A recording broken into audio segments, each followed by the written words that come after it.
dernière session, c'était le 624 31 09. juillet. Et donc, soyez les bienvenus à ce programme de Éco-Covid Long des pays, à l'endroit des professionnels des pays de l'Afrique francophone. Vous êtes sur la bonne plateforme, soyez les bienvenus. Et donc, tout à l'heure, nous allons commencer notre session. Juste le temps pour nous de nous assurer que notre expert est bien connecté avec nous. Mais avant, je vais présenter. Donc, je vais rapidement présenter notre agenda. Donc, comme je le disais, vous êtes au niveau du programme Éco-Covid Long Afrique francophone. Aujourd'hui, notre sujet va porter sur la COVID longue et les séquelles respiratoires, notamment les troubles ventilatoires post-COVID. Et notre invité du jour se nomme professeur Awi Brou-Jean Marcel. Il est de la Côte d'Ivoire. Tout à l'heure, nous aurons l'occasion de bien l'introduire puisque c'est notre champion. Et moi-même, docteur Kwasi Emilienne, de la Côte d'Ivoire, je suis chargée de pouvoir faciliter cette session. Est-ce que vous m'entendez? Faites-moi signe de la main pour m'assurer que je ne parle pas dans le vide. Est-ce que vous pouvez faire signe de la main si vous m'entendez? Ok, merci beaucoup. Donc, comme je le disais, voici un peu notre agenda. Nous allons passer 1h30 ensemble. D'abord, nous allons tout à l'heure, je vais donner l'opportunité à certains d'entre vous de se présenter, puisque nous sommes une communauté de pratique et nous devons nous connaître, apprendre à nous connaître parce que nous devons échanger ensemble dans un environnement très courtois et très convivial. Et après la série des présentations ainsi que l'agenda, nous allons laisser l'opportunité à notre expert du jour de faire sa présentation didactique. 30 minutes pour faire cette présentation didactique, après quoi, nous allons passer aux échanges questions-réponses. Bien entendu, vous pouvez, pendant la présentation de l'expert, vous pouvez toujours poser vos préoccupations dans le chat. Et après ces échanges, nous allons passer à la clôture, 10 minutes, et vous donner les prochaines étapes et faire un feedback. Il est très important que nous puissions avoir votre feedback sur les sessions que nous tenons. Quel est le retour par rapport à ce qui a été fait? Qu'est-ce que vous souhaitez que nous puissions faire prochainement? Donc, il est important que vous puissiez vraiment participer à ce sondage. Et aux environs de 14h30, nous allons mettre fin à notre séance. Bien entendu, nous sommes dans une session selon le modèle ECO. Donc, le modèle ECO a des principes. Juste rappeler que pour le moment, pour les débuts de nos sessions, vous n'aurez pas de cas. Mais je profite en même temps pour solliciter des cas pratiques auprès de vous. Donc, tous ceux qui ont des cas à nous présenter, c'est l'occasion de envoyer au niveau de notre groupe WhatsApp. Donc, on a vraiment besoin des cas pour nos prochaines sessions pour que nous puissions rentrer véritablement dans le modèle ECO.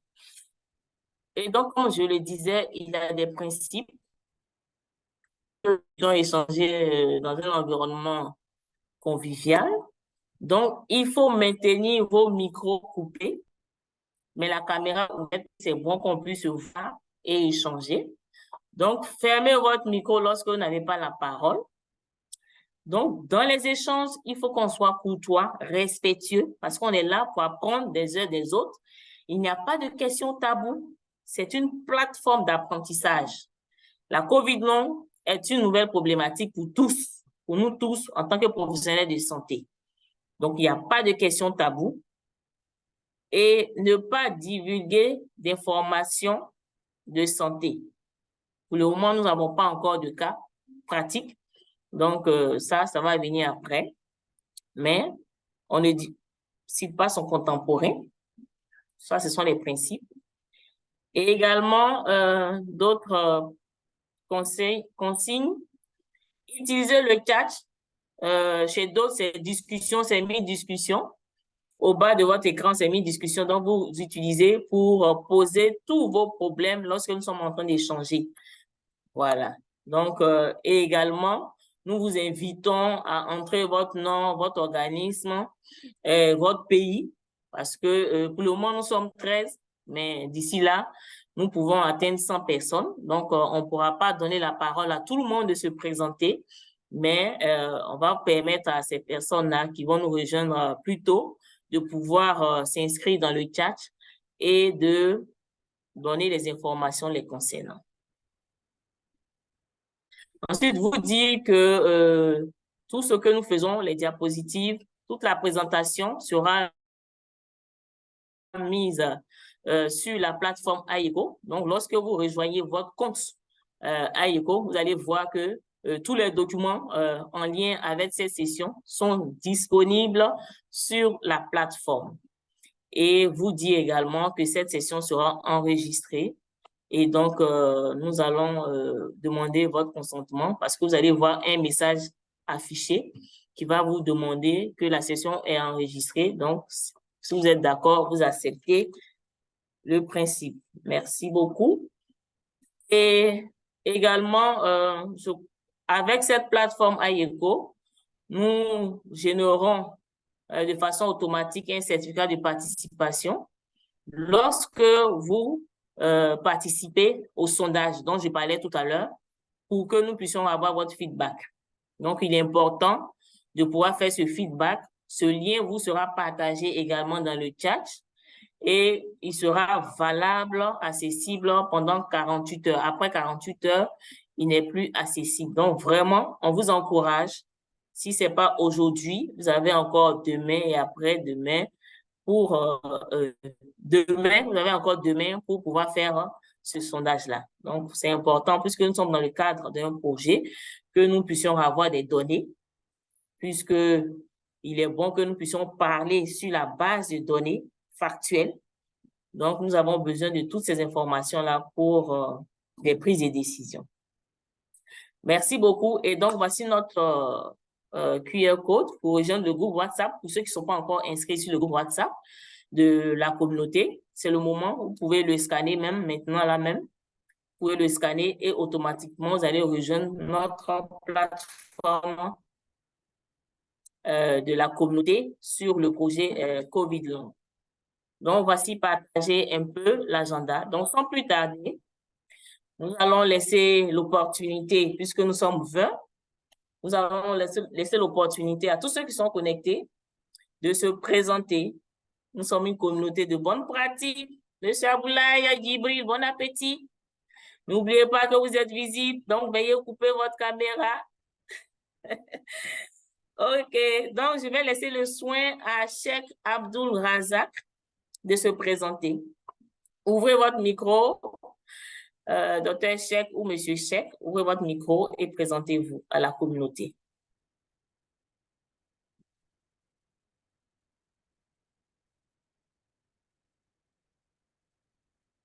Je pense qu'il va nous rejoindre tout à l'heure. Donc, je vois en face de moi le médecin, si je ne me trompe, qui est en blouse, Philippe Souela, très bien habillé dans sa tenue. Est-ce que vous pouvez ouvrir votre micro et vous présenter aux membres de la communauté? Merci pour la parole et félicitations surtout pour AIECO pour nous permettre d'être en communauté et discuter de tout ce qui concerne la santé. Et moi, c'est Dr. Philippe Souela Nkosa, je suis médecin en République démocratique du Congo, secteur étatique. Je suis à l'hôpital général de référence de Mwanda. C'est dans une des provinces de la RDC. Merci. Merci pour votre présence, d'avoir répondu à notre invitation pour cette problématique qui est toute nouvelle pour nous tous. Donc, on est là pour apprendre des uns des autres. Merci beaucoup. Nous allons laisser la parole à Gracious Jérôme Mpouyi. Je m'excuse aussi, j'écorche un peu votre nom. Est-ce que vous pouvez ouvrir votre micro pour vous présenter? Gracius Jérôme Mpoui.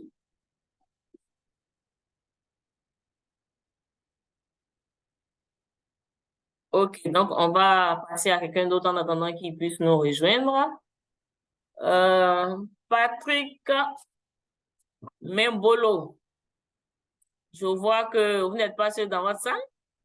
Ouvrez votre micro pour vous présenter à la communauté. Monsieur, OK, ouvrez votre micro au bas, en bas de votre écran, sur votre gauche. Voilà. Okay. Merci. Je suis Patrick Mimbolo, je suis de la RDC. Je suis logisticien de la RDC, je suis au ministère de la Santé, puis chef du programme national des jeunes en frontières. Merci D'accord. beaucoup. Merci. Je vois que vous n'êtes pas seul dans la salle. C'est bon de lorsque vous allez donner des informations dans le chat. OK, allez-y. Oui, bonjour à tous. Je suis Jean-Robert Angaki, data manager au programme national des jeunes en frontières. Merci. OK. Merci beaucoup. La RDC est fortement représentée. Merci à vous. Nicolas, Monsieur Nicolas Sibangou. Est-ce que vous pouvez vous présenter à la communauté? Merci, madame. Je suis docteur Nicolas Sibangou de la RDC. J'œuvre à l'hôpital général de référence de Mpokolo, au Kasaï oriental, une des provinces de la RDC. D'accord. Merci beaucoup, docteur. On voit que la RDC est fortement représentée. Il n'y a pas un autre pays qui est présent à qui nous allons donner la parole de se présenter? Il y a le Dr Sylvain du Togo. Dr Kevin, bonjour. OK. Allez-y, docteur. Oui. Donc, moi, c'est Dr Kevin Sylvain. Donc, je suis du Togo. D'accord. Je suis médecin. Allô? Oui. Oui, Oui, nos confrères du Togo. Souci de connexion, hein?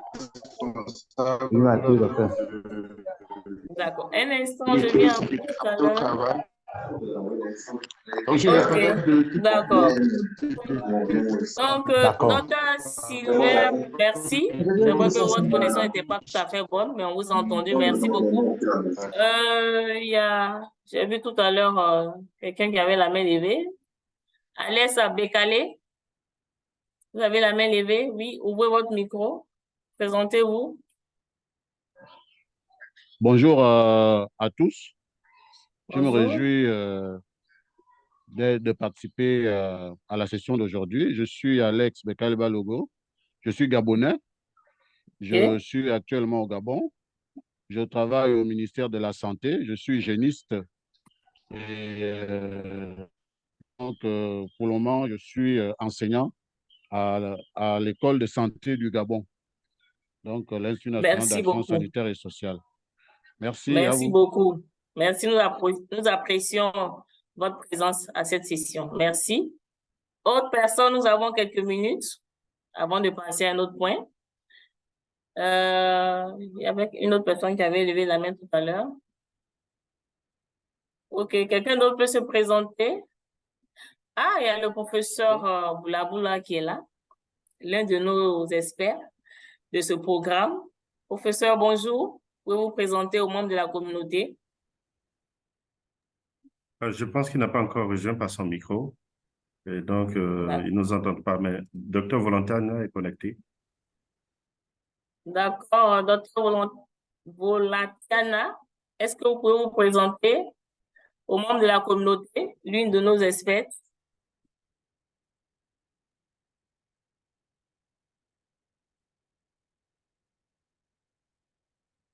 D'accord. Je vois que notre expert du jour est connecté. Tout à l'heure, je vais vous présenter l'introduit. Donc, on revient à vous tout à l'heure, professeur Bourreau. Donc, sans plus tarder, il est 13h15. Nous allons donc demander aux autres participants de bien vouloir inscrire dans le chat leur nom, leur profession, leur pays, puisque vraiment, compte tenu du temps, nous ne pourrons pas donner la parole à tout le monde de pouvoir se présenter. En tout cas, nous vous souhaitons la bienvenue à cette session. Nous sommes heureux que vous soyez présents.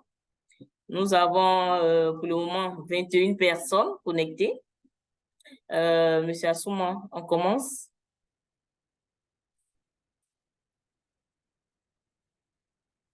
D'accord. Donc, nous allons donc passer, après cette présentation, nous allons passer à notre présentation didactique du jour et présenter notre expert du jour. Il s'agit de professeur Brou Aoui Marcel. Il est maître de conférence agrégé de pneumologie à l'unité de formation de recherche médicale en Côte d'Ivoire. Il est chef de service du Centre de traitement des maladies endémiques. Il est pneumologue et il est au Centre hospitalier universitaire de Cocody, c'est à Abidjan, en Côte d'Ivoire. Donc, nous voulons vraiment accueillir, chers participants, par des signaux. Accueillons notre expert du jour, le professeur Brou Jean Marcel, qui aura 30 minutes de présentation didactique pour nous apprendre sur les troubles ventilatoires post-Covid long. Donc, je vais positionner sa présentation. Donc, professeur, vous avez la parole. J'arrête votre écran. Vous pouvez saluer la communauté pendant que je positionne votre présentation. Merci, Dr. Kwasi. Bonjour à tous et à toutes.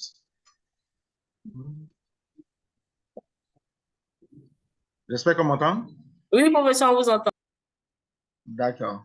Donc, je remercie déjà le projet ECHO de me permettre d'intervenir déjà sur quelques troubles ventilatoires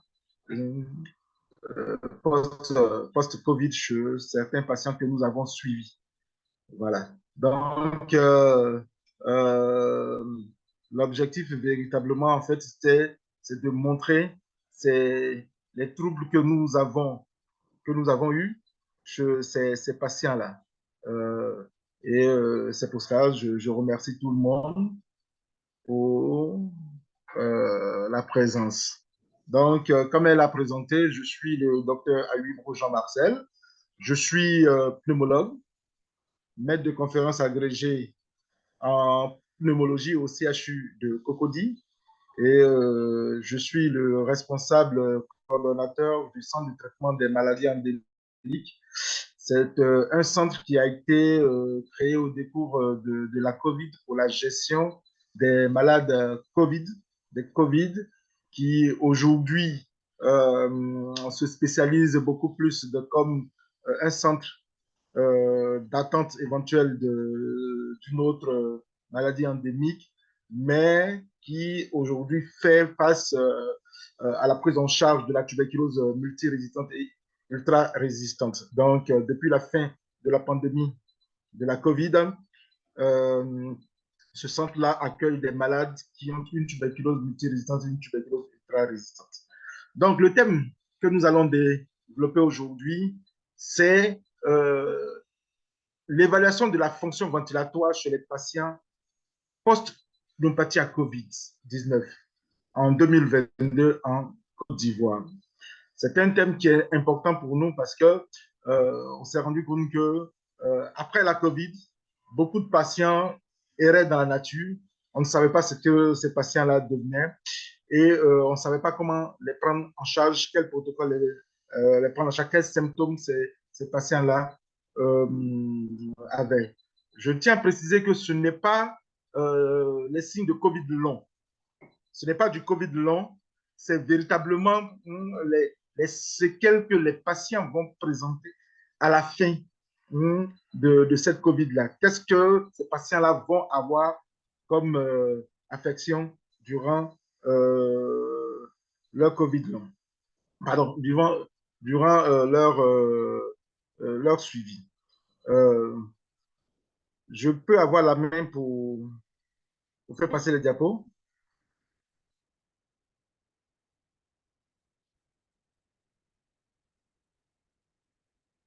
Les diapositives sont partagées par Dr. Kwasi, donc peut-être que vous pouvez dire juste diapo, ou vous pouvez les partager. Bon, d'accord. OK. Bon, d'accord. OK, donc notre exposé va s'articuler véritablement autour d'un plan. On aura une introduction. Hein. Au cours de cette introduction, on va vous présenter nos objectifs, hein, la méthodologie qui a été utilisée. Et puis, par la suite, on aura les résultats. Après ces résultats, on fera quelques commentaires, quelques recommandations, surtout dans le cas du suivi de ces patients-là. Et puis, on aura une conclusion. La diapo suivante. Donc, on dirait en introduction, diapo, que la COVID-19 que nous avons connue, le SARS-CoV-2 qui s'est rapidement répandu dans le monde entier et qui a touché tous les continents. C'est ce qui a fait dire qu'on avait une pandémie, l'Afrique, l'Europe, l'Asie, l'Amérique. Diapo, allons-y. C'est une pneumopathie qui a entraîné un certain nombre de symptômes qui étaient beaucoup plus courants, c'est-à-dire la toux, la fièvre, les myalgies, l'anorexie, la dyspnée, les troubles du goût, les troubles neurologiques, etc. Et malheureusement, on a eu beaucoup de décès. La suite, diapo. Donc, il faut noter que la plupart des patients, surtout dans notre contexte, voilà, dans notre contexte, se sont rétablis après l'infection. Et ça, c'est de façon globale. Une bonne majorité de nos patients se sont rétablis. Mais cependant, ce qu'il faut noter, c'est qu'il y a une certaine proportion de patients qui vont garder des symptômes, voire des lésions après le COVID. Et c'est ce qui va nous intéresser. C'est les séquelles que les patients vont garder après le COVID. Diapo. Diapo. Ce qui nous fait dire que dans tout ça, en France, près de la moitié des patients hospitalisés qui présentaient à un mois de leur sortie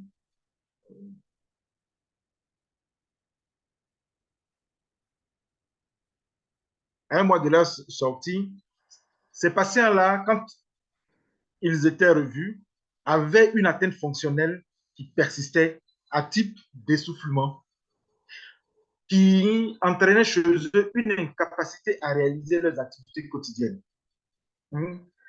Et ces patients-là revenaient en consultation et avaient l'impression qu'ils étaient toujours porteurs de la COVID, malgré le fait que les examens, les PCR, tout était revenu normal. Allons-y. Diapo.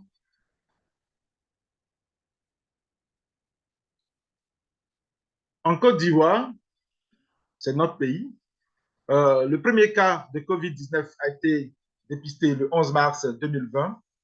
Et à la date du 29 avril 2023, quand on regardait les dernières statistiques, on était à 88 308 cas, avec 834 décès. On était véritablement un taux de décès de l'ordre de 0,1% des patients. Donc, on a noté que le taux de décès était faible, mais malgré le fait qu'il y ait un taux de décès qui était faible, on a beaucoup de patients qui revenaient en consultation pour leur suivi. Diapo.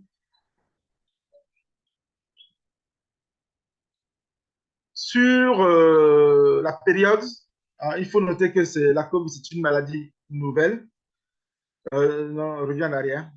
C'est une maladie nouvelle et on n'a eu aucune étude antérieure en Côte d'Ivoire et parfois même dans la région subsaharienne qui va évaluer les séquelles, les lésions post-COVID chez les patients et surtout l'impact sur la fonction ventilatoire. Et ça, c'est important Parce que quand vous prenez en charge des malades qui ont eu une atteinte respiratoire, dans leur suivi, certains vont garder les séquelles. Et il est important de connaître ces séquelles-là pour pouvoir les prendre en charge, pour pouvoir optimiser les programmes de prise en charge. Donc, c'était véritablement le but de l'étude que nous avons menée. Diapo. Donc, on allait étudier la fonction ventilatoire de ces patients post-Covid. Diapo. Et principalement, on avait décliné, ciblé des objectifs, c'est-à-dire savoir les caractéristiques épidémiologiques de ces patients-là, analyser les symptômes que les patients vont ressentir lors des consultations, et puis identifier les anomalies scanographiques et surtout les principales anomalies à la spirométrie et une partie de l'épreuve fonctionnelle respiratoire. Maintenant, comme proposition, c'est de voir quel chemin thérapeutique on peut proposer pour la prise en charge de ces patients, pour leur suivi. Parce que le tout n'est pas de les dépister, mais il faut pouvoir les prendre en charge de façon séquentielle. Diapo. Donc, sur le plan méthodologique, Diapo, nous avons fait une étude qui a été une étude prospective et analytique, qui a eu lieu dans plusieurs centres hospitaliers. Il y a eu d'abord le CHU de Cocody, qui était un centre qui prenait en charge les malades COVID, la polyclinique Farah, la polyclinique Sacré-Cœur. Donc, c'est dans ces trois endroits qu'on a fait le recrutement des patients. Et l'étude a eu lieu de mars 2022 à décembre 2022. Diapo. Donc, pour pouvoir inclure ces patients, on a d'abord pris des patients qui avaient des PCR négatifs et puis des patients qui étaient capables de réaliser l'épreuve fonctionnelle respiratoire parce que c'est important.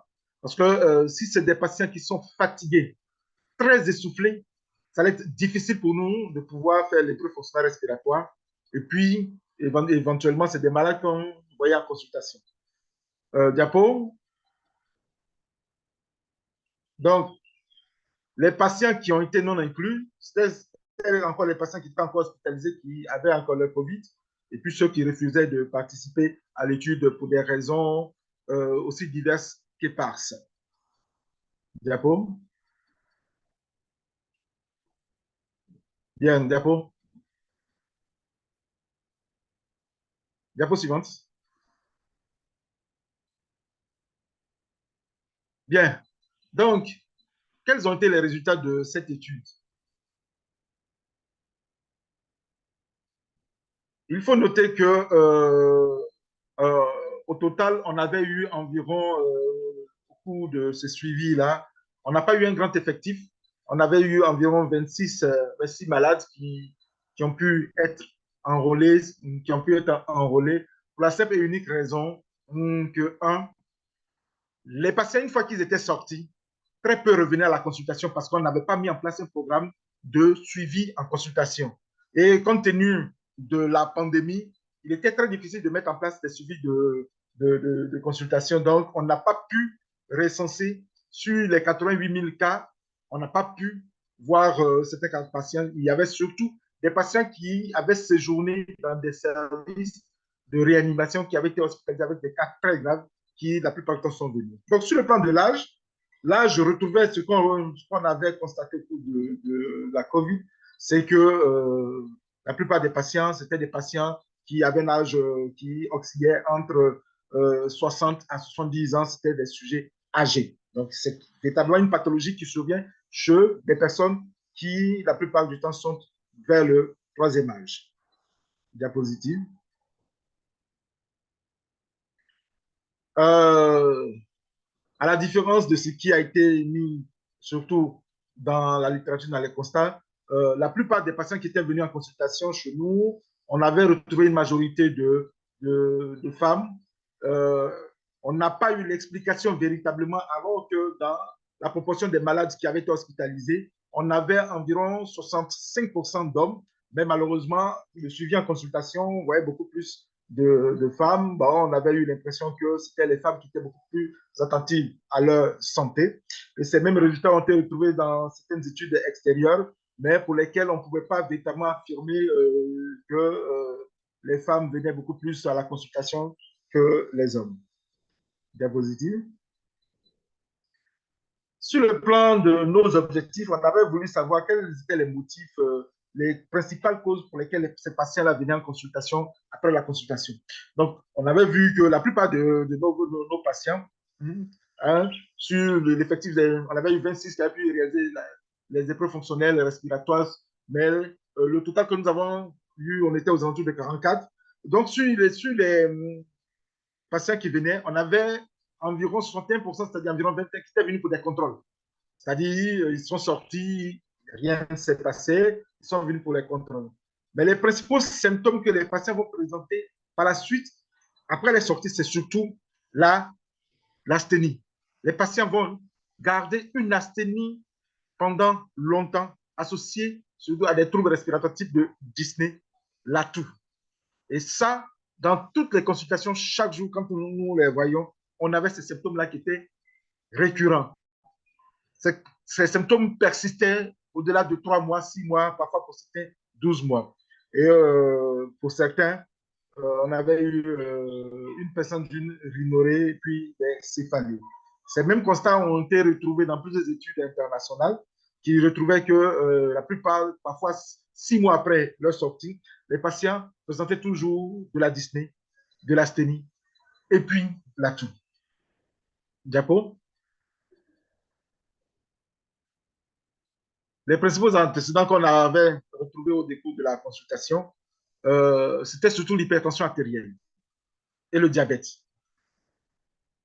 Il y a une étude précédente que nous avons menée sur l'ensemble des malades Covid que nous avons eu en consultation. On s'est rendu compte que la plupart des patients étaient hypertendus.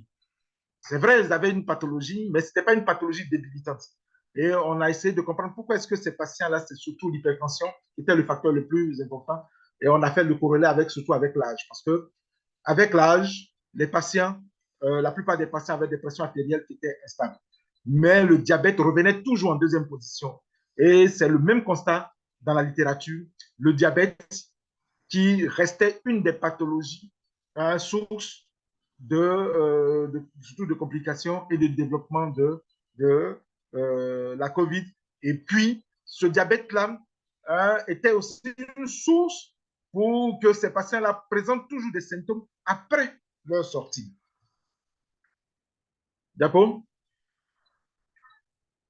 Sur le plan vaccinal, comme vous voyez dans la diapositive, on avait franchement 86 à 87% de nos patients qui n'avaient pas été vaccinés. Et 6 patients seulement avaient été vaccinés.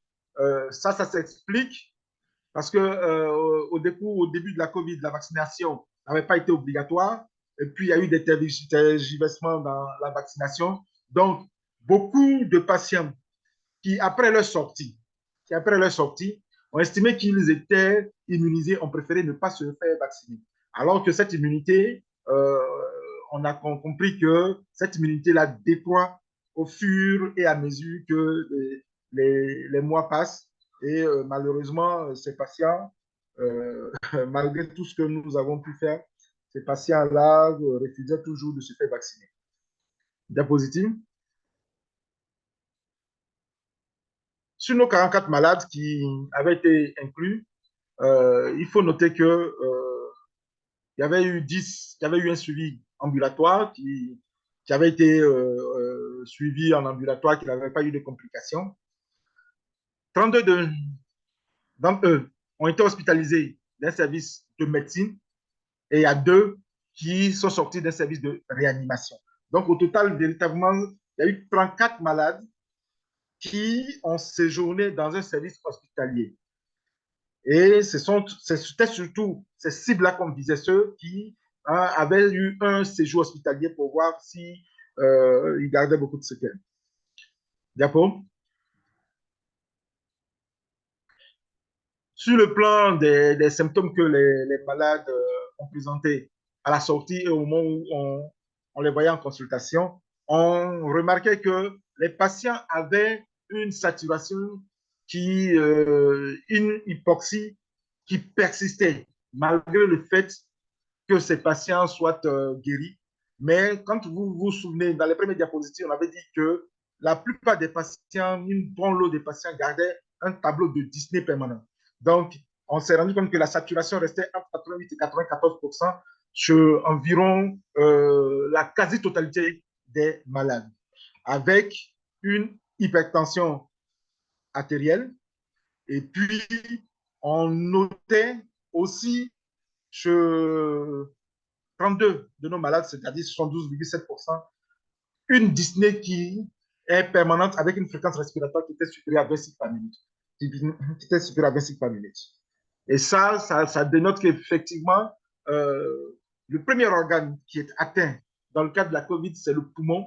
Et ces patients qui, 6 mois, 12 mois après leur sortie, continuent toujours d'être polypnéiques, ça dénote qu'il y a effectivement d'importantes lésions au niveau du poumon. Prochaine diapositive. En termes d'indice des masses corporelles, la plupart de nos patients étaient en surpoids, voire en obésité. Et ça, c'était un des facteurs de risque de développer des formes graves de COVID. Diapo. Donc, une fois qu'on a vu ces patients en consultation, on avait vraiment voulu voir ce qui se passait sur le poumon. Donc, ce qui se passait sur le poumon, donc on demandait systématiquement des scanners aux patients et on s'est rendu compte que quasiment plus de 2 tiers, environ 2 tiers de nos malades avaient une atteinte interstitielle qui persistait, qui pour certains allaient même, on a vu pour 4 malades, vers la fibrose pulmonaire, c'est-à-dire des lésions qui sont fixées, qui sont irréversibles. Donc, si vous voyez que 67, voire 68% des malades vont garder des lésions de fibrose pulmonaire, cela explique les tableaux de dyspnée permanente qu'ils vont avoir, et puis surtout de l'hypoxie que ces patients vont avoir avec des saturations qui, pour 97% des patients, étaient entre 88 et 94%. Donc, l'atteinte interstitielle va persister pendant longtemps chez beaucoup de malades. Et les études dans la littérature retrouvent quasiment les mêmes constats que nous, pour dire que cette atteinte interstitielle qui a motivé l'admission du malade dans les services de médecine va persister pendant longtemps en post-hospitalisation. D'accord? Donc, sur le plan scanographique, on a vu à peu près les lésions qu'on pouvait avoir. Maintenant, il a été important pour nous de voir sur le plan spirométrique. Parce que le tout, c'était de corréler ces lésions radiologiques avec les valeurs spirométriques des patients. Parce que tout ce qu'on faisait, c'était pour voir si ces patients-là allaient avoir un handicap dans leur vie pour éventuellement prévoir chez eux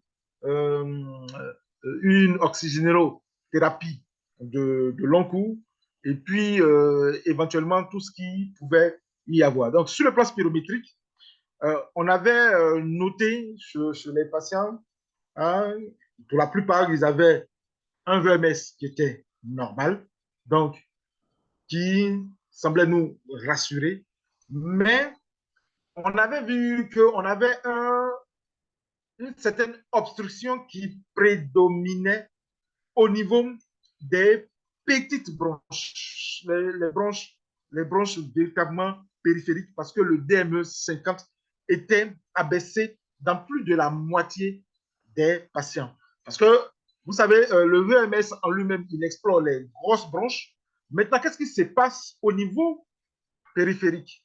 Et ça, c'est important parce que là, on s'est rendu compte que là, on avait plus de la moitié de ces patients-là qui avaient les DME 50 qui étaient abaissés. Et ça s'explique parce qu'avec l'atteinte interstitielle qui persistait, on avait un remaniement qui partait jusqu'aux bronches périphériques. Donc, ces patients-là allaient avoir parfois, pour certains, des troubles ventilatoires qui, pour d'autres, allaient passer inaperçus parce que le VMS était revenu normal. Ce qui fait que c'est important, lorsqu'on a chez ces patients-là, d'observer tous les paramètres, y compris le volume courant, qui était aussi abaissé chez ces patients. Diapo. Donc, sur le plan spirométrique, quand on a fait le bilan total, on s'est rendu compte que la spirométrie, elle était quasiment normale chez 26, parce que c'est 26 qui avait pu faire la spirométrie, parce que la disponibilité de l'examen de spirométrie n'était pas aussi facile sur le territoire. Il fallait avoir parfois pour certains des rendez-vous qui étaient longs. Et puis, avec la hantise de la COVID, beaucoup de centres qui faisaient des spirométries refusaient de prendre des malades COVID de peur de contaminer leur matériel, leur environnement. Donc, on s'est rendu compte que la plupart des patients avaient un syndrome restrictif, et ça, c'est normal, compte tenu de l'atteinte interstitielle.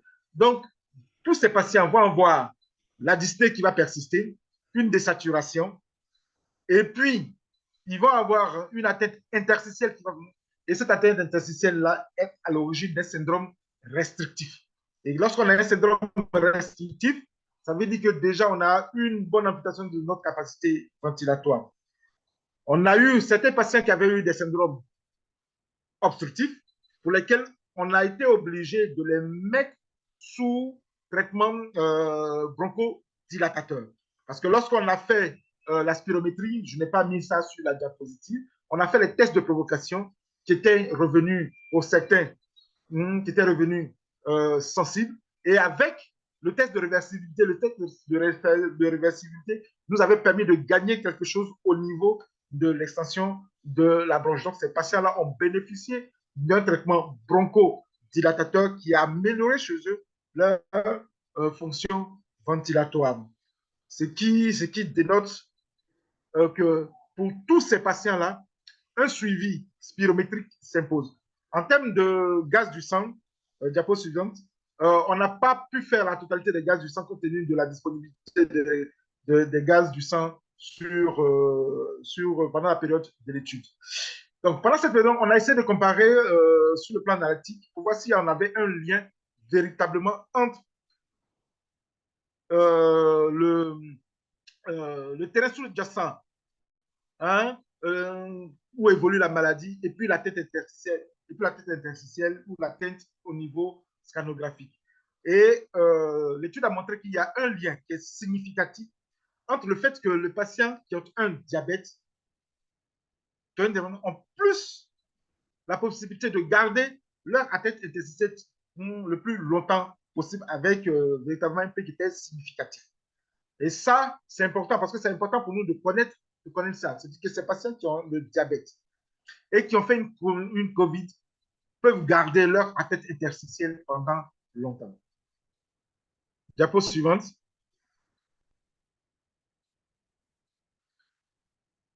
Ce qui nous a un peu surpris, c'est lorsqu'on a essayé de savoir est-ce qu'il y a un lien entre l'atteinte scanographique et puis les valeurs spirométriques. On s'est rendu compte qu'on retrouvait simplement un lien lorsque sur le scanner, on retrouvait des bulles d'emphysème.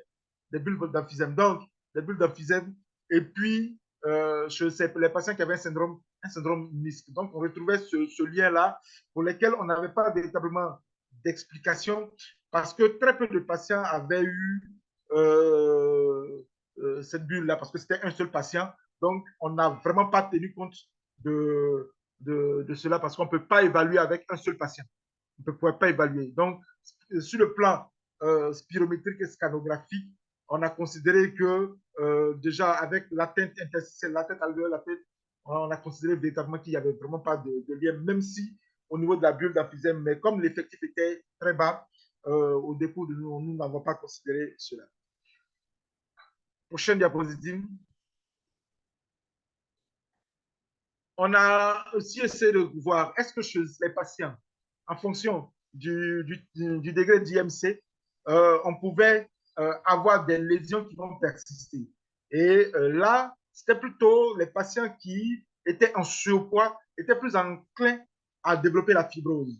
Parce qu'on avait 4 patients qui avaient eu la fibrose et on a noté que ces patients-là étaient en surpoids. Donc, le surpoids restait un facteur de développement de fibrose chez ces patients-là. Et c'est important parce que l'excès de graisse peut, pour certaines, dans certaines études, être un facteur de mauvaise cicatrisation au niveau du poumon avec, au finish, l'obtention d'une fibrose pulmonaire qui est une maladie qui est définitive pour laquelle il va falloir chercher à appareiller le malade en oxygène de longue durée. Diapo suivante. On a aussi cherché à savoir s'il y avait un lien entre la diminution du VMS et puis l'âge. C'est vrai que de façon fonctionnelle, lorsqu'on vieillit, on a un vieillissement de la bronchique, on a les bronches qui se réduisent. Donc, on s'attendait plus ou moins à ça, mais spécifiquement, on a vu que pour la tranche d'âge de 60 ans et plus, ce vieillissement, je veux dire que cette modification, cette réduction du VMS était beaucoup plus importante, était significative. Donc, chez les patients qui ont fait une COVID, qui viennent en consultation, il va falloir regarder l'âge parce qu'ils ont tendance à avoir une VMS qui baisse beaucoup plus rapidement que chez les autres. Diapositive suivante. La comparaison entre les types de valeurs, de variables au niveau spirométrique et le sexe n'a vraiment donné aucun lien, donc on n'a pas pu trouver de lien véritablement entre le sexe et puis les syndromes retrouvés à la spirométrie. Diapo suivante. Bien. Donc, avant cette diapo, je reviens avant la diapo. Voilà. Donc, comme nous voyons, la plupart de nos patients vont développer, vont avoir une dyspnée, la toux, l'asthénie, et sur le plan radiologique, les patients vont avoir une atteinte interstitielle qui sera à l'origine de la dyspnée et de l'hypoxie qui va persister. Et puis, on aura des troubles ventilatoires à type de syndrome restrictif et de syndrome obstructif qui parfois va nécessiter qu'on soit on appareille le patient, qu'on lui fasse la prescription de bronchodilatateurs. Mais on retrouvait aussi un lien net entre le poids et la survenue d'atteintes interstitielles chez les patients au décours de leur suivi. Ce qui nous permet de dire en conclusion, la pause suivante, que la COVID a fait beaucoup de dégâts dans le monde entier. Certains patients qui croyaient avoir échappé à la maladie se retrouvent en consultation avec une persistance des symptômes après avoir été déclarés guéris. Pour toutes ces différentes raisons, les patients post-COVID doivent bénéficier d'une prise en charge complète, même après avoir été guéris. Et cette prise en charge doit être plus accentuée chez les patients âgés et ayant certaines comorbidités comme le diabète et les patients en surpoids ou en obésité morbide pour éviter de faire des handicapés respiratoires. Diapo suivante. Diapo suivante. Ce qui nous amène à quelques recommandations, ce qui nous a permis d'avoir quelques recommandations. On espère que ces recommandations seront prises en compte par nos autorités éventuellement. C'est faire en sorte que, au niveau du personnel de santé, on puisse former le personnel de santé sur la prise en charge post-COVID, des lésions post-COVID, parce que j'ai discuté avec le professeur Eolier une fois et il m'a relaté que beaucoup de patients qui avaient des affections revenaient avec des troubles respiratoires pour certains des troubles érectiles, et ça, c'est noté des troubles érectiles, parfois des troubles de la mémoire. Donc, il faut former l'ensemble du personnel pour prendre en charge ces lésions qui sont post-Covid. Pour certains, peuvent faire penser à un Covid long, pour d'autres, en voyant des séquelles. Ce qui fait que cette prise en charge doit passer obligatoirement par des scanners thoraciques. À 1 mois après la sortie de l'hospitalisation, à 6 mois et à 12 mois, pour vérifier si ces lésions sont fixées. Parce que lorsque vous avez des lésions interstitielles qui persistent au-delà de 6 mois, vous partez vers des lésions qui vont devenir définitives. Donc, au-delà de 12 mois, les lésions sont définitives, il faut passer maintenant à la prise en charge. Et nous avons demandé que les patients COVID soient consultés à 1 mois, à 6 mois, à 12 mois et à 24 mois pour pouvoir mieux cerner tout ce qu'il y a. Et puis demander une spirométrie, une gazométrie artérielle post-hospitalisation à 6 mois, à 12 mois, si les lésions interstitielles ou la dyspnée persistent. Parce que le tout, quand les patients deviennent handicapés respiratoires, il faut pouvoir compenser cela en leur donnant l'oxygène de longue durée. La chance qu'on a en Côte d'Ivoire ici, on a la possibilité de pouvoir appareiller les malades tant en oxygène portatif qu'en oxygène en bouteille. Même si ce n'est pas subventionné, on a cette possibilité-là. Donc, il faut que le personnel de santé consulte les malades régulièrement pour pouvoir détecter ceux qui sont en insuffisance respiratoire et pouvoir les appareiller. Dernière diapositive. Nous sommes à la fin de notre exposé. Je remercie le groupe ECHO qui nous a permis d'exposer cette étude que nous avons effectuée l'année dernière sur une partie de nos malades que nous avons suivis. Merci beaucoup pour l'attention. Je vous remercie. Est-ce qu'on peut envoyer des signaux d'applaudissement à l'endroit de notre expert? Merci beaucoup, professeur Aoui, pour cette belle présentation très inspirante. Le prestataire lambda, nous avons retenu l'essentiel à travers le partage des résultats de cette étude qui a été menée. Donc, vous voyez qu'on ne parle pas dans le vide, mais nos échanges vont porter sur des données factuelles. Ce sont des résultats réels issus d'une étude donc, qui a été partagée par notre cher maître. Donc, chers participants, je pense que le professeur va faire un résumé vers la fin en ce qui concerne les principales causes qui vont conduire nos patients ayant eu la COVID à consulter dans nos structures sanitaires, notamment ces signes-là. Il a parlé de l'asthénie, de la dyspnée, de la toux, qui va persister au-delà de 3 mois, voire 12 mois. Donc, attention à nos patients qui ont fait la COVID, qui vont venir, qui vont fréquenter nos structures. Il faudra que nous fassions attention. Et surtout, des patients avec des comorbidités, notamment l'hypertension artérielle et le diabète, qui vont entretenir vraiment la persistance de certains signes tant au niveau paraclinique avec l'atteinte interstitielle dont a parlé le professeur et l'étude qui nous a permis vraiment de mettre en évidence qu'il y avait un lien entre la persistance de ces signes et également la comorbidité des patients. Donc, voilà, à mon humble, un petit résumé. Je ne suis pas spécialiste, mais un petit résumé pour nous qui ne sommes pas spécialistes. Au sorti de là, je pense que lorsque nous allons rencontrer ces patients-là, on devrait pouvoir faire attention par rapport à la prise en charge.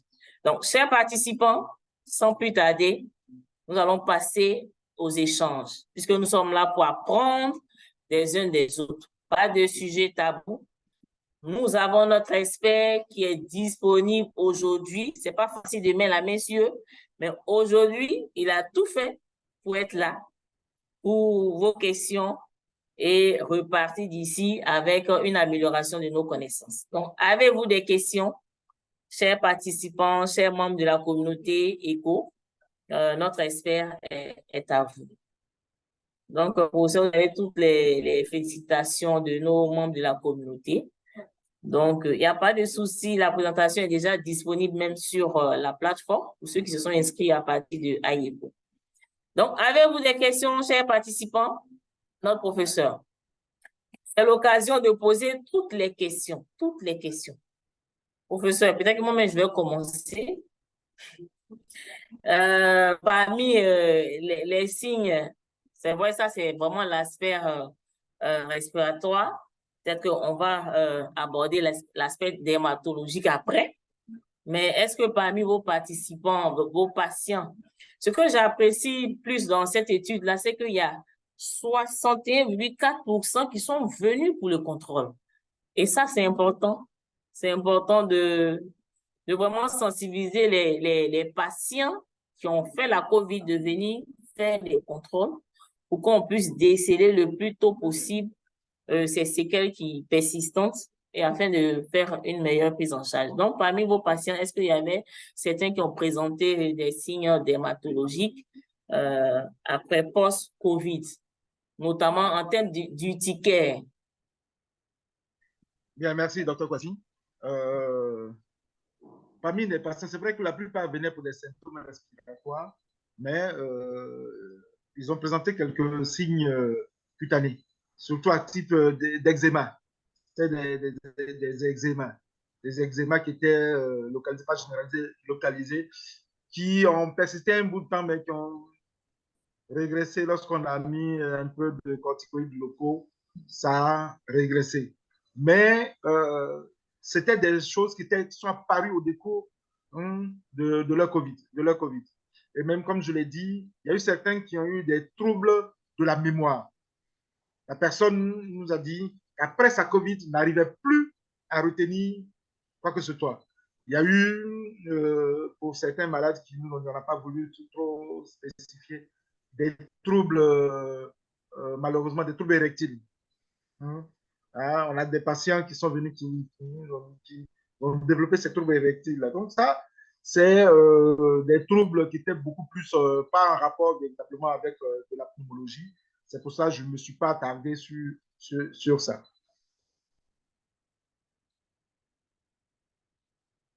Merci beaucoup, professeur. Chers membres de la communauté, vous n'avez pas de questions à poser à notre expert du jour? Est-ce que ça va? Tout est clair devant un tableau, un patient qui va se présenter à vous? Est-ce que c'est clair par rapport aussi? Ah, voilà, enfin une main. Docteur Cadio Jean-Jacques Olivier, a levé la main. Ouvrez votre micro et posez votre question. OK. Bonjour à tous. Merci, Madame la modératrice. Et j'aimerais dire merci aussi au cher professeur pour sa présentation. C'est une étiquette. Pour moi, je suis le docteur Cadio. Je suis chef projet COVID dans un centre de recherche en Guinée. Et je travaille présentement sur le COVID long. Donc, j'ai regardé un peu la présentation. J'aimerais poser quelques questions en ce qui concerne les analyses qui ont été effectuées. Parce que j'ai vu un peu au niveau de la partie analytique, j'ai vu qu'il y a eu des analyses multivariées qui ont été réalisées et j'ai constaté que, bon, il y a certains intervalles de confiance ou certains ordres ratios qui ont été trouvés. Bon, ce que j'aimerais poser comme question, c'était de savoir quel était l'événement. En fait, combien de personnes avaient l'événement et quelle était la puissance un peu de l'étude. Parce que je vois qu'il y a des intervalles de confiance qui sont un peu plus grands, il y a d'autres qui sont un peu plus petits. Et pourquoi je pose la question, c'est que dans certaines analyses, plus on a un faible événement, on constate que les intervalles de confiance sont grands. Donc, même les résultats qu'on obtient au fait, au niveau des analyses plus avancées peuvent être sujets à des biais. Donc, c'est pourquoi est-ce que je pose la question de savoir quel était l'événement, mais en plus aussi quelle était la taille de l'échantillon pour effectuer ces analyses multivariées. Merci. Bien, merci au docteur Cadio. Comme je l'ai dit, la taille de l'échantillon, c'est qu'on n'avait pas une grande taille. C'est pour ça que je relativise toujours par rapport à l'étude multivariée ou plus variées. On n'avait pas une grande taille, on avait juste 44 patients qui ont pu venir à la consultation. Donc, la taille n'était pas aussi importante. Voilà, ce qui fait que, comme tu l'as dit, parfois, avec une petite taille, on a quelques biais. Et ça, c'est des éléments qui sont spécifiés dans la méthodologie. Je n'ai pas voulu tout dire dans la méthodologie parce que ça constitue des biais dans l'analyse. Mais déjà, c'est le fait d'avoir eu cette étude précepte qui permet déjà de voir à peu près ce qu'on a. Le problème majeur, toi-même, peut-être tu dois le savoir même, peut-être en Guinée, c'est que quand les patients ils sont sortis pour les reconvoquer, c'est tout à fait compliqué. On avait souhaité sur les environ 88 000 patients qui sont sortis. On a eu, nous, en hospitalisation à Cocody, 778 patients qui sont passés en hospitalisation avec 123 décès. Donc, au moins, on espérait avoir au moins 500 patients qui allaient venir. Mais malheureusement, malgré toutes les convocations, on n'a pas pu. Donc, ce qui a fait que la taille reste quand même un biais, mais c'est un biais qui est spécifié déjà dans l'étude. Merci pour vos réponses. Merci. Merci beaucoup. Un autre intervenant? Chers participants, vous n'avez pas de questions à poser? Allô? Bon, pas je de crois questions? qu'il y a quelqu'un qui a posé, Blaise, qui a demandé quelles sont les limites méthodologiques. La première limite méthodologique, c'était la taille de l'échantillon. Il faut savoir que c'était la taille de l'échantillon qui permettait de faire certaines analyses, mais les résultats restaient quand même à sujet à discussion. Ça, c'est la taille qui faisait. Et puis, qui a supporté les coûts? Les coûts étaient supportés par les patients eux-mêmes. Les coûts étaient supportés pour le moment par les patients. Et ça aussi, ça a été aussi un frein. Parce que quand vous prenez une spirométrie avec les tests de provocation, c'est pas moins d'environ 150 000 à 200 000 francs CFA. Quand vous prenez le scanner thoracique, il est de l'ordre de 60 à 70 000 francs CFA. Les gaz du sang sont de l'ordre au public à 15 000. Au privé, vous pouvez aller jusqu'à 50 000 francs pour les gaz du sang. Donc, c'est tout ça là qui a été qui a concouru au faible taux de réalisation. Parce que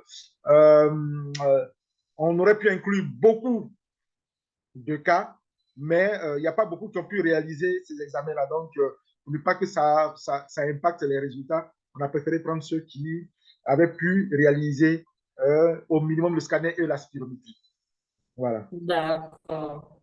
Merci, professeur. Et je pense que ce point-là pourrait constituer un frein dans la prise en charge de nos patients si effectivement nous devons faire le suivi de ces patients-là en faisant tous ces examens, puisque je pense que ce sont ces examens-là qui sont indiqués pour pouvoir poser véritablement le diagnostic. Donc, à bon entendeur, on espère que nos autorités sont en ligne et qu'elles pourront en prendre en compte ces préoccupations pour une meilleure prise en charge des patients post-Covid. OK, Guibo Mbele, la main levée. Après, ça sera Philippe Suela. Monsieur Dr. Guibo, pouvez ouvrir votre micro? OK.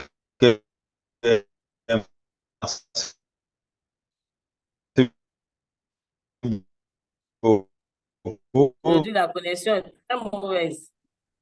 Ce qui a fait qu'on a beaucoup de nos participants qui n'ont pas pu. S'il peut écrire son message, Dr. Guibo, on ne vous entend pas. Écrivez votre question dans le chat.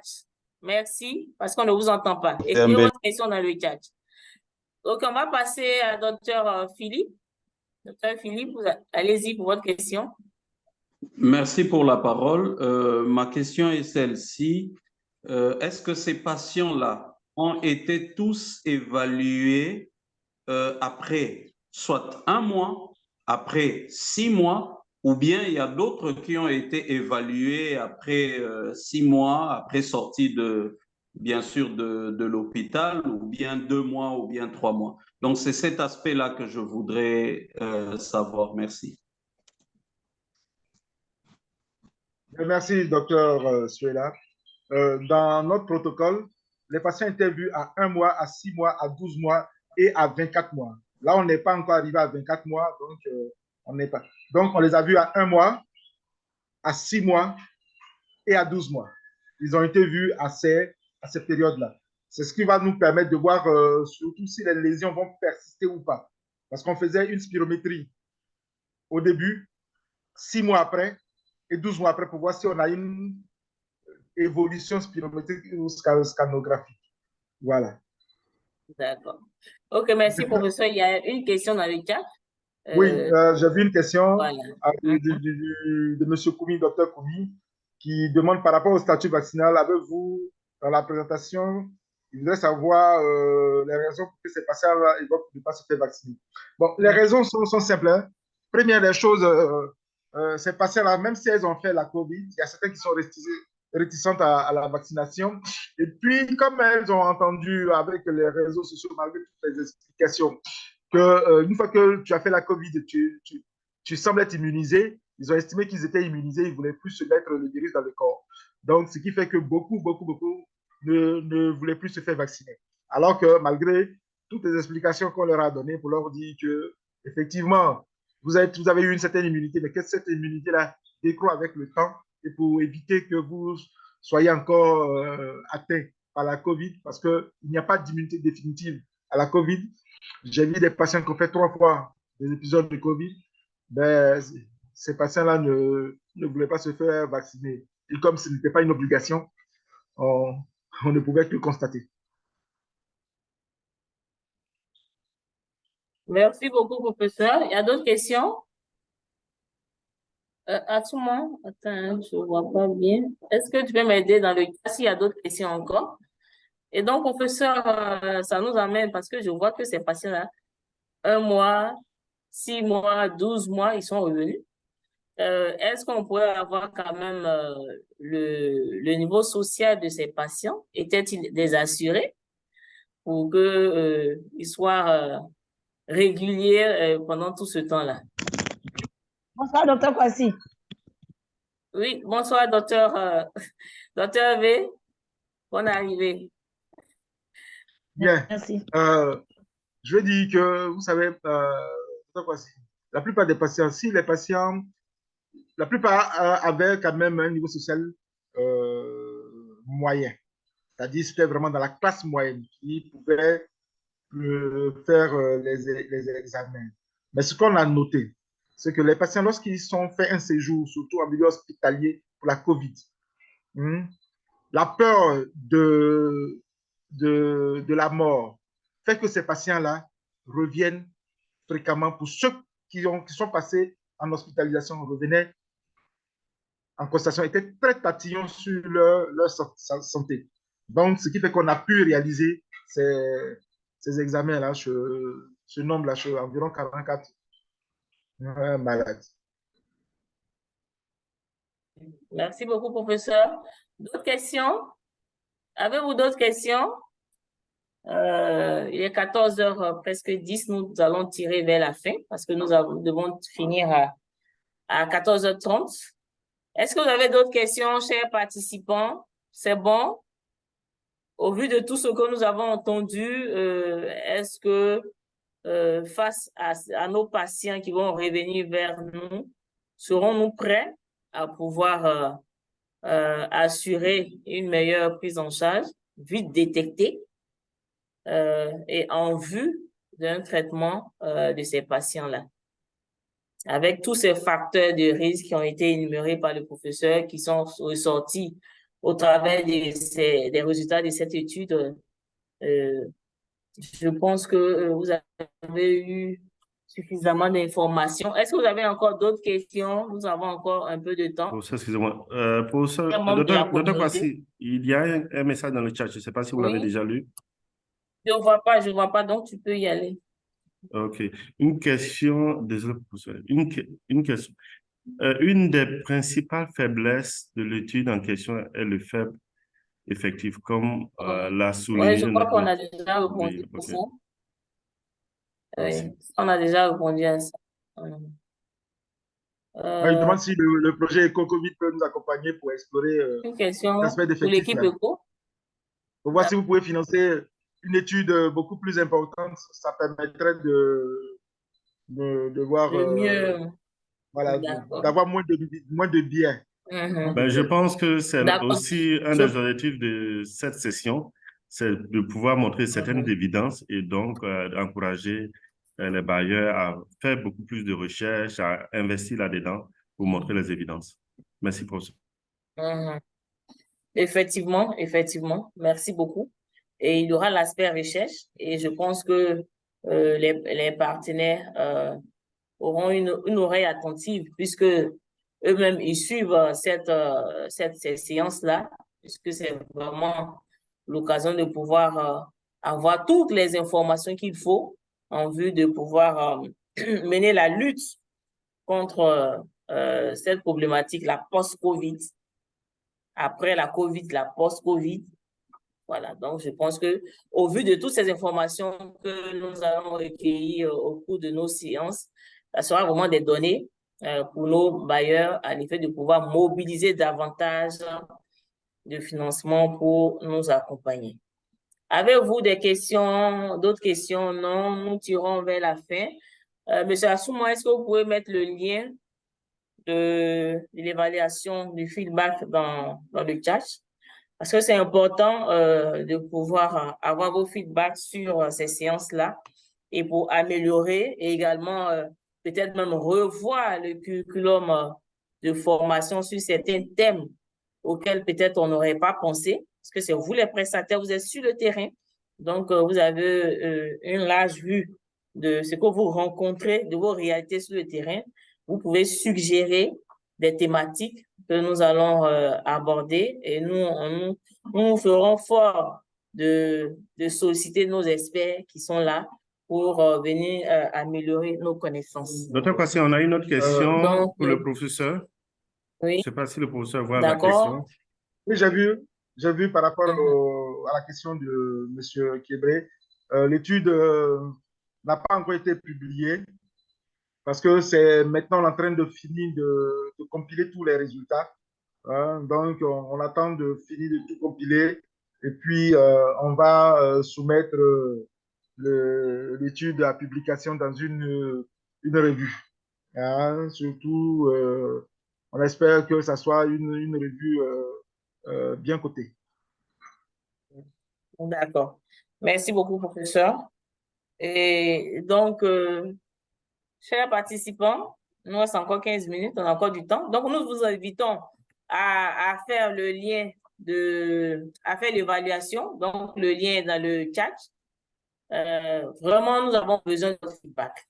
Généralement, quand on fait des sessions, on s'est occupé dans les structures, mais on a vraiment besoin de vos feedbacks pour améliorer nos sessions et voire même aborder d'autres thématiques pour lesquelles vous allez faire des suggestions.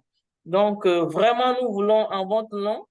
Est-ce qu'on peut ouvrir nos différentes caméras et applaudir notre expert du jour, le professeur Awi?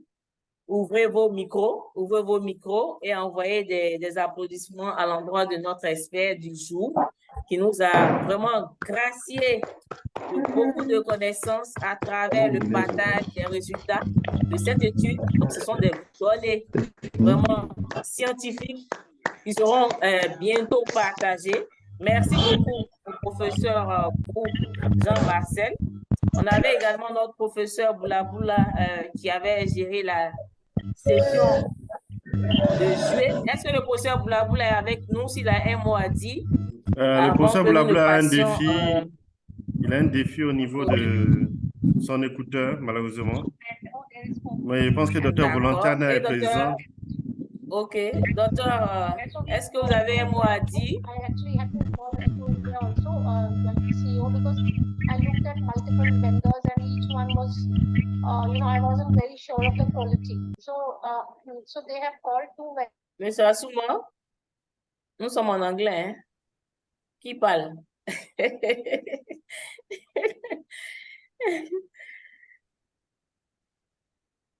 Docteur Volatiana, c'est possible qu'elle puisse intervenir?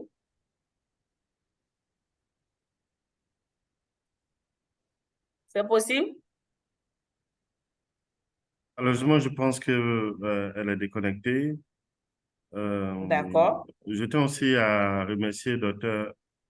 Madjara. Je pense que ce Dr. Emilienne, ce sera l'une de Oui, nos experts fait partie du pool de nos experts qui est connectée aujourd'hui. qui va bientôt animer une session.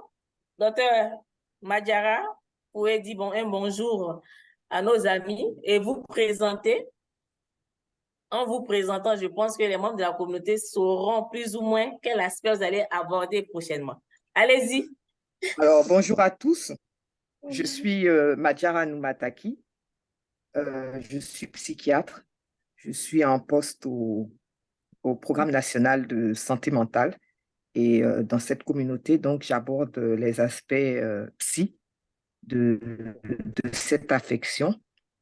Écoutez avec beaucoup d'attention la belle présentation du professeur Ahui.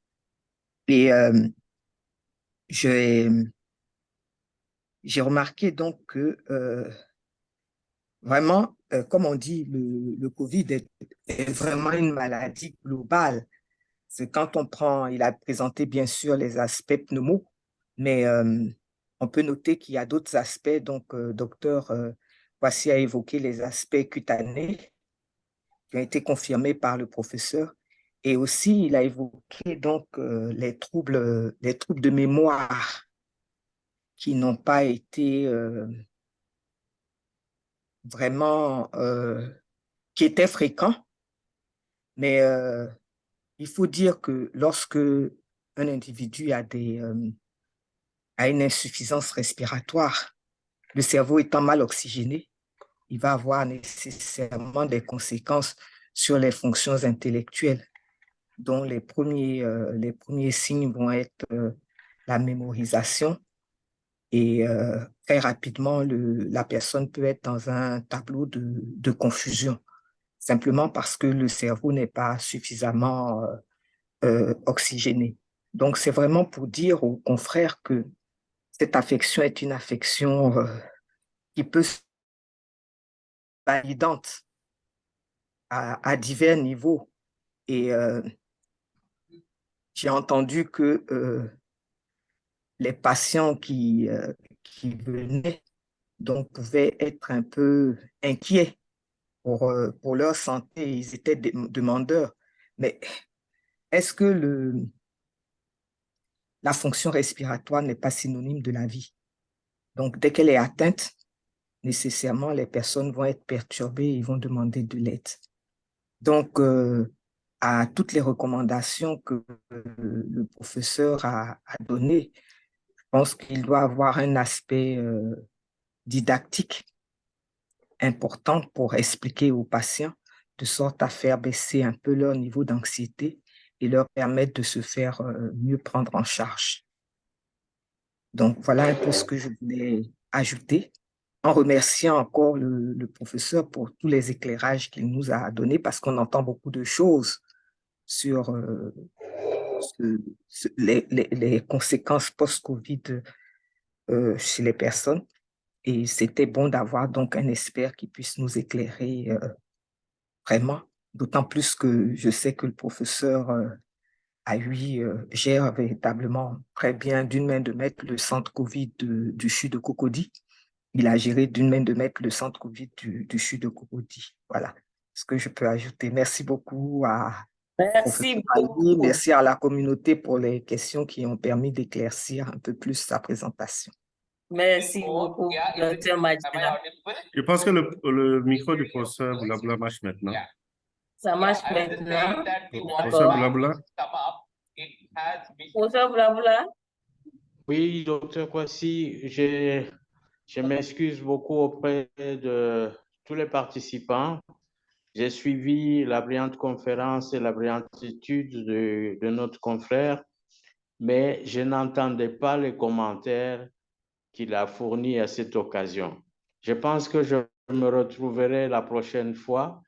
Je souhaite vraiment une bonne soirée à ceux qui sont éloignés de Côte d'Ivoire comme moi. Et je remercie tout le monde pour cette participation tout en les encourageant de continuer à soutenir cette plateforme les jours à venir, les semaines à venir, pour que nous puissions aller de l'avant et que nous puissions, qui sont désespérés, hein, que je vois la phrase du conférencier qui dit « Et ces personnes qui croyaient être guéries et qui retombent encore ou qui gardent encore les mêmes symptômes qu'avant ». Vraiment, courage pour tout le groupe, que nous puissions consolider cette formation pour le bien de nos populations. Merci, Dr. Kwasi. Merci beaucoup, professeur Boulaboula, pour votre intervention.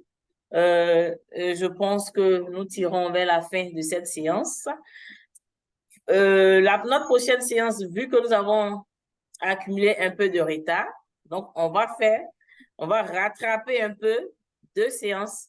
Et donc, notre prochaine séance sera le jeudi 7 septembre. Donc, dans une semaine. Mais cette fois-ci, ça sera à 11h. On revient à l'heure habituelle. Ça sera à 11h Côte d'Ivoire. Il sera quelle heure chez le professeur Boulaboula, va plus 2. Donc, à 13h chez le professeur Boulaboula. Et puis, 15h, je crois, à Madagascar. Voilà. Donc, ça sera le jeudi prochain et nous allons aborder l'aspect neurologique. Et c'est nos amis du Togo qui auront à charge de nous faire une présentation. Donc, l'expert viendra du Togo et je pense qu'à cette session, nous aurons une présentation de cas cliniques. Monsieur Assouman, n'est-ce pas, veuillez confirmer mes dires avant que nous ne puissions nous séparer. Monsieur Assouman? Bon, ok, d'accord. Oui, donc, oui, en attendant qu'il puisse nous rejoindre. Oui, d'accord. Oui, il aura en plus une revue de la littérature parce que, voilà, mais notre expert fera l'effort de nous présenter un cas si possible. Voilà, merci. Donc, je fais un coucou à Dr. Kevin au Togo, donc il sera à l'honneur. Voilà. François, merci beaucoup. Ok, donc, chers membres de la communauté ECHO, chers confrères des pays francophones, nous tirons à la fin de notre séance. Oh, il y a une main levée. Oui, Patrick. Docteur Patrick, ouais. Ok, allez-y. C'est génial, Patrick. Moi, je voulais juste demander si vous pouvez aussi envoyer, là, il dit avant, parce que vous voyez aujourd'hui, il y avait un problème vraiment. Entrer, accéder. Donc, c'est mieux aussi d'envoyer ça avant que pour aider aussi les autres pour assister à ça, ma préoccupation. Merci beaucoup. Vous me permettez d'aborder rapidement cette séance de formation. Et donc, nous utilisons la plateforme iECHO. Donc, le lien qui vous a été envoyé à travers les invitations, une fois que vous êtes inscrit, si vous avez vraiment suivi toutes les étapes jusqu'à la fin et validé l'inscription, vous avez créé votre compte iECHO. Donc, à partir de là, vous n'avez plus besoin de vous inscrire pour toutes les sessions à venir. Mais à 30 minutes avant la séance, vous recevez un message de rappel. Et c'est à partir de ce rappel que vous joignez la session. Vous n'avez pas besoin de ID. Ça, c'est lorsque vous êtes inscrit sur la plateforme iECHO. Pour le moment, c'est la seule voie que nous utilisons. Nous n'utilisons pas de lien Zoom qui est différent. C'est lorsqu'on utilise un lien Zoom qu'il y a le ID que vous devez insérer.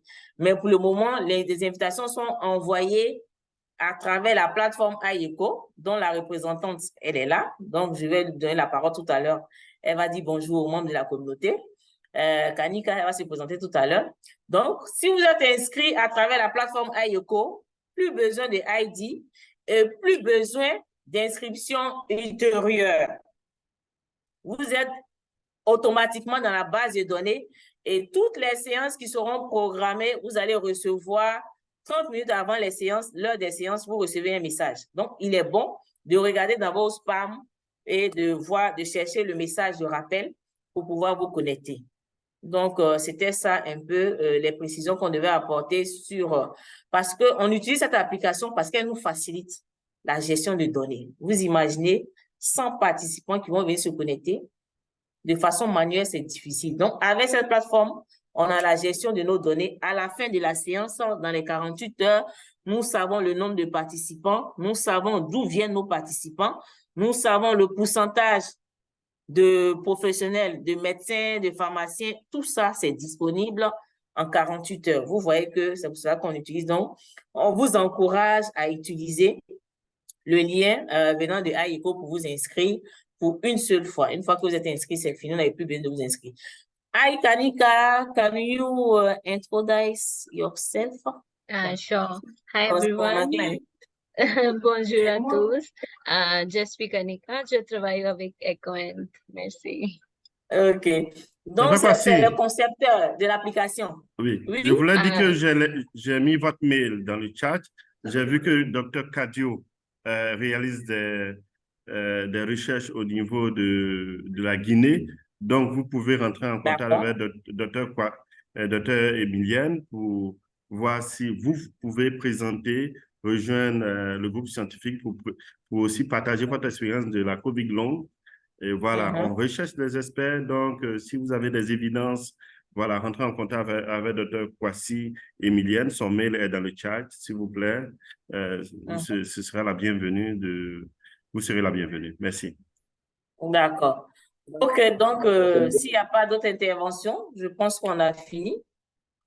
On va se dire au revoir. Donc, il va falloir, pour les bonnes pratiques de modèle éco, ouvrez vos caméras maintenant qu'on a fini. Et puis, on va se voir face à face. Et puis, on va se dire au revoir. Et on se donne rendez-vous le jeudi prochain, le 7 septembre, à 11h GMT Afrique. Bon, les autres vont ajouter ce qu'il faut ajouter pour se retrouver chez eux. Donc, au revoir, au revoir. Ce fut un plaisir de vous avoir eu pour cette séance. Merci beaucoup au professeur Brou du CHU de Cocody, qui a été l'expert du jour. Merci à nos experts qui étaient aussi connectés, Dr Madjara, professeur Boulaboula, Dr Volatiana. Merci à vous. Merci, chers collègues de la RDC, du Togo. Merci. Cette plateforme est là pour améliorer nos connaissances, pour améliorer la qualité de nos services et soins. Bye bye, au revoir et à bientôt. Merci. À bientôt.